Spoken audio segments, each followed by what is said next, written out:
taសម្រាប់ដែលវះកាត់រួចម៉ាក់គួរថែទាំផ្លូវចិត្តរបៀបណាក្រោយសម្រាប់ដែលវះកាត់មិនត្រឹមតែរាងកាយនោះទេ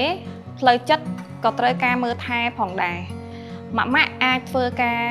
ថែទាំផ្លូវចិត្តដោយសុំជំនួយពីក្រុមគ្រួសារឬក៏មិត្តភ័ក្តិដើម្បីឲ្យម៉ាក់មានពេលសម្រាប់បានគ្រប់គ្រាន់និងមានពេលថែទាំខ្លួនឯងផងដែរធ្វើការសម្អាតខ្លួនប្រាណមានពេលរំហែឬក៏អានសៀវភៅ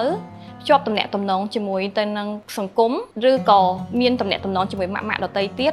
ដើម្បីផ្លាស់ប្ដូរបទពិសោធន៍និងមានការគ្រប់គ្រងទៅលើផ្លូវចិត្តជាប់ទំនាក់ទំនងជាមួយកូនដោយធ្វើការបំរើកូនឬក៏អោបកូនមានការញ៉ាំទឹកអាហារបានគ្រប់គ្រាន់ព្រមទាំងធ្វើការហាត់ប្រាណប្រសិនបើម៉ាក់មានអារម្មណ៍ប្រែប្រួលឬក៏មានអារម្មណ៍សោកសៅសូមធ្វើការពិគ្រោះប្រឹក្សាជាមួយគ្រូពេទ្យជំនាញ